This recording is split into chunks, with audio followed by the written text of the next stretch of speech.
Look, man, it's not that bad. I mean, at least still make the playoffs. Playoffs? You kidding me? Playoffs? Don't talk about playoffs. I was hoping to win a game.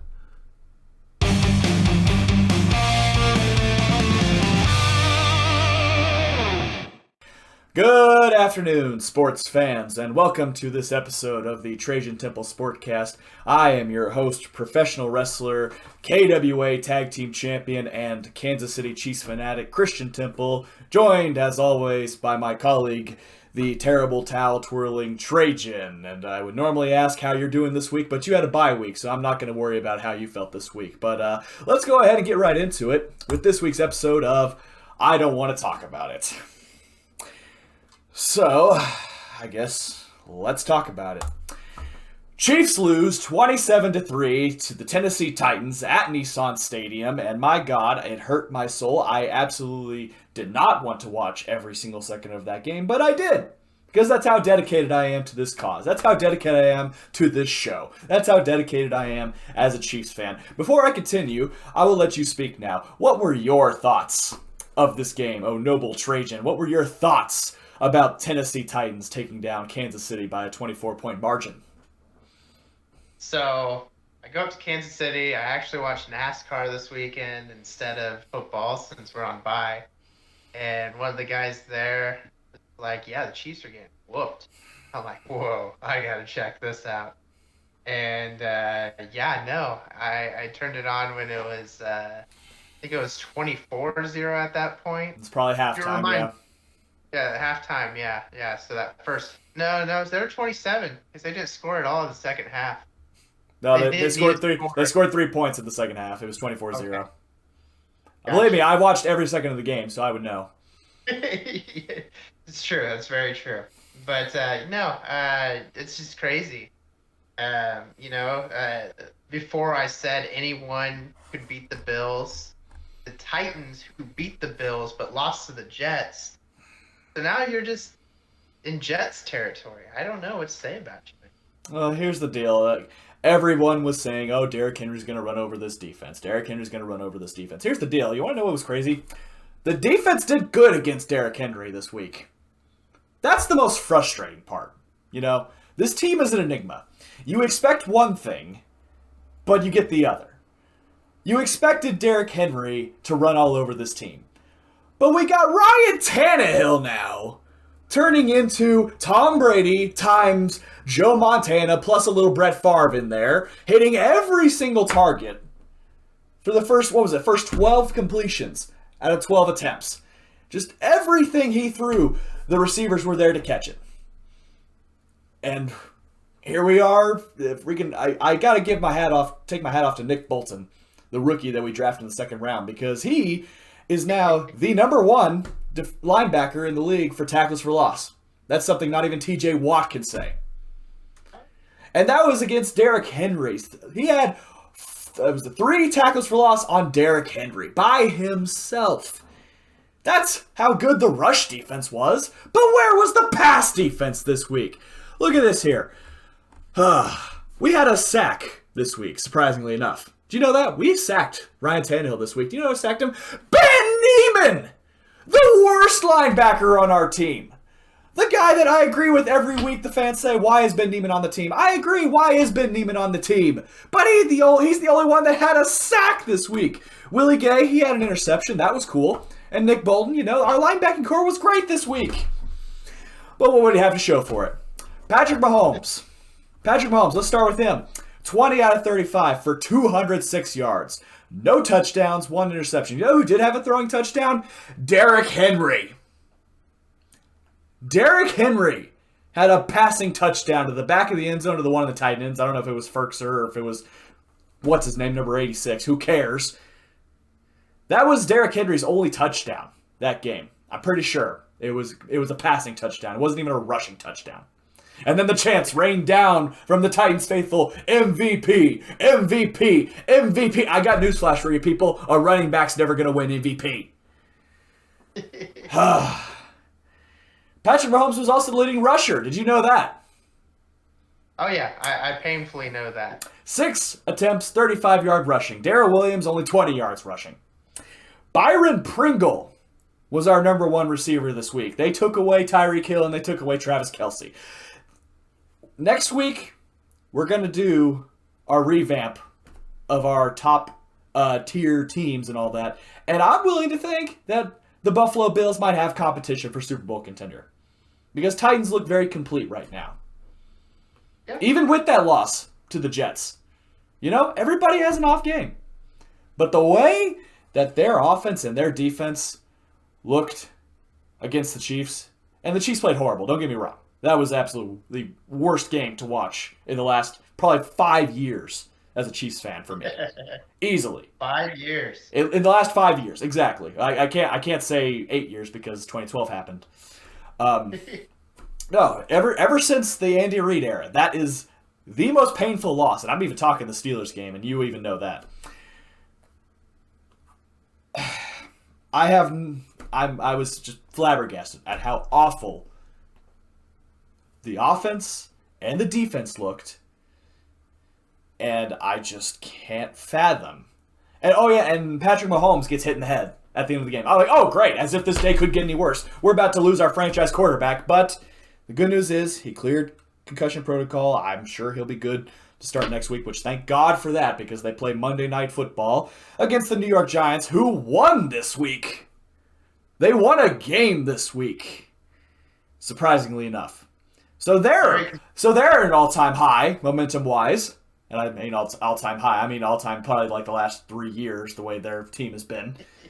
This is their happiest time right now after a victory. So Arrowhead Stadium, I will be there this coming Monday alongside Skate 3 Tommy, our resident Giants fan. It will be his first ever NFL game. And he will get to see not only the Chiefs for the first time, but he'll get to see his New York Giants for the first time. And my God, if I have to sit in that car for 3 hours on the way home, if the Giants beat the Chiefs, I know you've got that brown paper bag, but I think I'll just take it off your hands there, buddy. So, well, I mean, don't you think Skate 3 Tommy deserves his first NFL experience to be a win? No. No. Only for the sole fact that they have twice as many Super Bowl victories as the Chiefs. So no, I don't believe that. Also, did you happen to notice to the wrestling crowd out there too? Justin Gray and I, the Rebel Hearts, we are the new KWA Tag Team Champions. We defeated the Knockout Kings this past Saturday, and we will be in Hutchinson, Kansas for Prairie Championship Wrestling. Get your tickets now at the the Hutchinson Armory. We'll see you all there. Anyway, you were saying. Well, I mean, every team has these bad games. I mean, I go back to when we got stomped by Jacksonville. Ben Roethlisberger looked like crap. I mean, that was when our offense was at an all-time high. Our defense was kind of mediocre. Very similar to you guys there. I mean, I would say you guys are the worst defense in the league. Statistically wise, we are. I really think it's the turnovers that's killing you, though. I mean, that's what's hurting you guys statistically. I mean, no one has more. I think that you're tied with the Jets for most turnovers in the game. Who knows? And I wouldn't be Patrick surprised. Mahomes has most interceptions. So, I mean, you're not taking care of the ball. And, I mean, you give people short fields, momentum-changing drives there. Mm-hmm. You're not going to win. And it's just one of those things. He's got to take care of the ball better. I will say I was listening to an article, a little video clip earlier, and they're saying this is Texas A&M Patrick Mahomes. Didn't have that good of a defense. His offensive line was bad. Every play had to be 14 points. You can see that in him. He's trying to just make things happen and cost. One minor correction with that, it was actually Texas Tech, but I actually agree with most of what you said there too. So, but anyway, now that I've spent 10 minutes railing on the Chiefs, I guess I'll rail on some more teams that have had a bad week this week. Let's go over the scores. Elsewhere in the league, starting with the Thursday night matchup of the Denver Broncos falling to the Cleveland Browns, who were led by their fearless leader, not Baker Mayfield, Case Keenum. You know, yeah, no, the score doesn't reflect how dominant the game was for Cleveland. I mean, right off the bat, they drive it down their hearts with their third string running back. The, you, First you mean you NFL touch. mean you mean first ballot Hall of Famer Dearness Johnson? The Johnson was a swinging. So, I mean, my brother will love that. But no, I mean, 17-14. I was rooting for Denver on this one. You obviously were rooting for Cleveland. Uh, Statement win in the fact that Cleveland can go out there with so many people down and beat a team that was hungry for a win. So they have to feel good about themselves.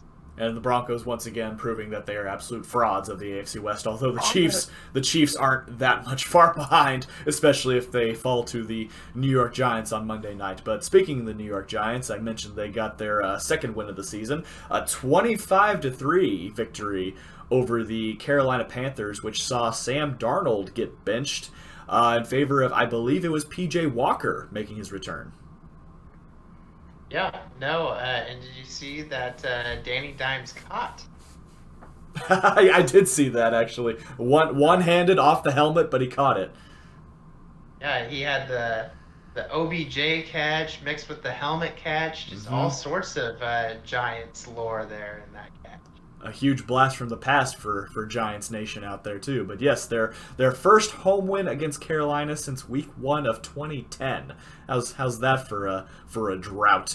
But speaking of drought, I don't think there's any shortage of tears in the MetLife area as the New England Patriots take down the New York Jets by a horrifying score of 54-13. You have to believe Jets fans were feeling a little more confident now that Tom Brady is no longer with New England. Nope, they were still backhanded very harshly. And I mean, add salt to the wound there. Wilson was injured. Guess who they're bringing back? I did see this. The elite Joe Flacco is returning to New York. So, I mean, you can just tell what the trajectory is right there. You don't think he's got one more win in him? I mean, he's going to get destroyed behind that offensive line. Probably so. Probably so. Alrighty, and probably the one of the other favorites for the Super Bowl this year, the Green Bay Packers taking care of business against the Washington Football Team by a final score of 24-10. The Packers right now showing a 6-1 record. The one loss obviously being to the LA Rams. Do we believe perhaps that we could see the Cardinals and Packers in the NFC Championship again? We could. It's kind of a bummer because Adams just got diagnosed with COVID there, so he's in the COVID protocol. Yes. I don't know if he got diagnosed or if he tested positive, is what I saw. Big test positive. Yeah. So I mean that is a huge catalyst for their offense there. I think Arizona with that's going to take this next matchup versus them, but yeah, no, I can definitely see that being a championship game. And actually, really a fun and intriguing game for Thursday night. For once, it'll be the Green Bay Packers against the Arizona Cardinals, and could very well be a preview of the NFC Championship this year in the playoffs. Now moving on to another tank bowl, I guess if we can call it that. The Atlanta Falcons outlasting the Miami Dolphins in a game. Let's see who would choke the hardest, and the Dolphins proved they really want that. They're tanking for Tua, even though Tua's already on their team. The Falcons getting their third win of the season by a final score of 30-28. Yep. You know, I have to feel bad for Tua.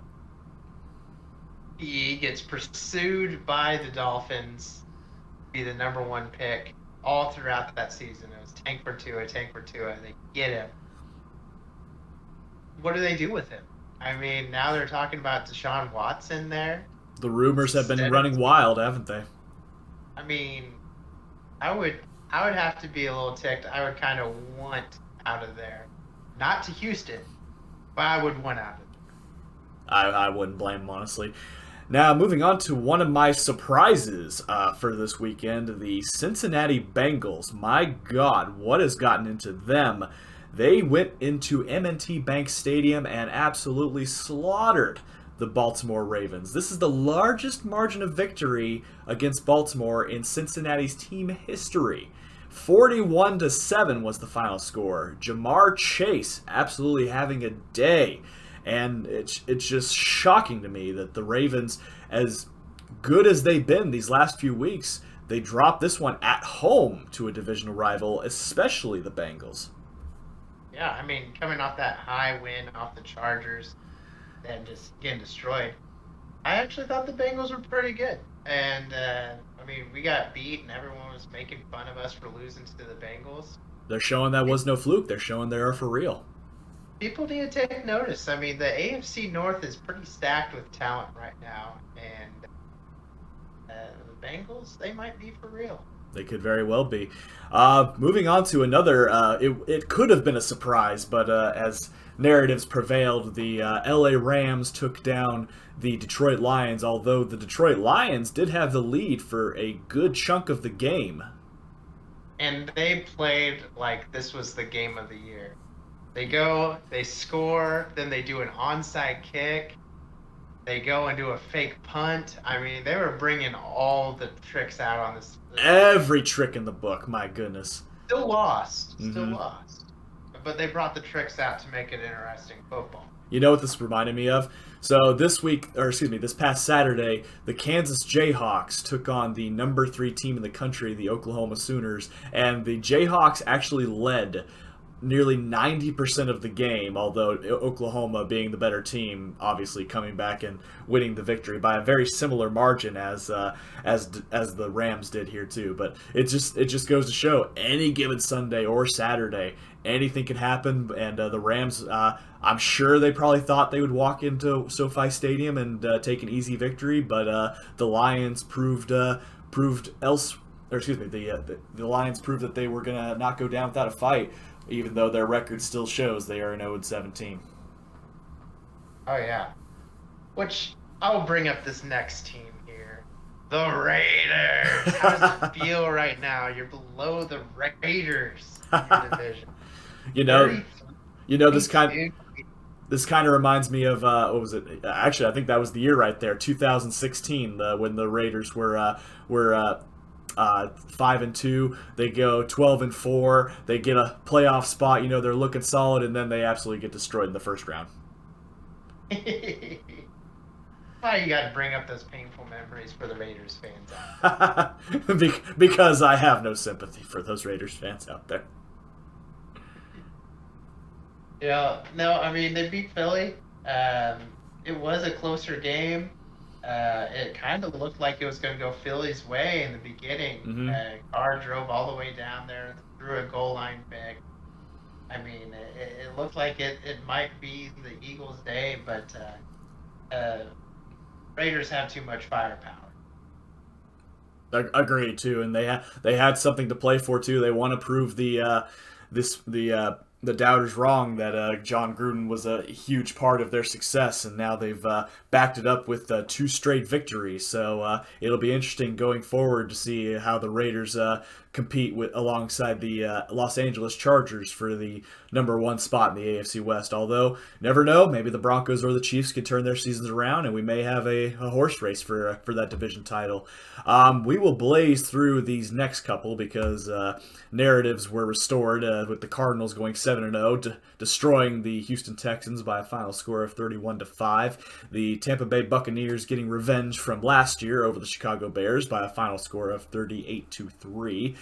With Tom Brady being the first player in NFL history with 600-plus career passing touchdowns. Drew Brees' records are being picked up and laid down as we speak, so he may very well be ousted from the history books entirely whenever Brady's finally done. The final score of the Sunday night football game, the Indianapolis Colts go on the road and take care of business against the San Francisco 49ers by a final score of 30-18. Carson Wentz finally starting to show some life again at the quarterback position. Oh yeah, no, they're looking like a solid team. Unfortunately, they're in a division with Tennessee. Yep, that's the only downside, isn't it? Yep. And of course, the Monday night football game, more of a defensive struggle, if anything. But at Lumen Field, the New Orleans Saints take down the Seattle Seahawks by a final score of 13-10. It seems like every time Seattle loses, it's always in heartbreaking fashion. It's always within one score. I mean, you look at last week in overtime against Pittsburgh, the Geno Smith nearly pulling off the upset, and then this week the Saints barely squeaking by with a 13-10 victory. Man, it's got to be tough being a Seahawks fan right now with how close victory is in their grasp and then it just being ripped away from them. It's a tough being a DK Metcalf fantasy owner too. But well, I wouldn't know anything about that. I don't have him on my Yeah, I team. would know all about that. Alrighty, well, that is our show today. Thank you all for bearing with me in my misery here too. And as I said, next week's show we'll have clips from my adventure at Arrowhead Stadium alongside Skate 3 Tommy, the Kansas City Chiefs taking on the New York Giants on Monday Night Football. Trajan, what do the Pittsburgh Steelers have this coming week? We got a whole lot of bad omens to settle this Halloween. Oh, do we now? We are facing the Browns. They clobbered us last year, 47-30 something. I don't remember what it was. So repressed memories there. You just put that away in the corner of your mind.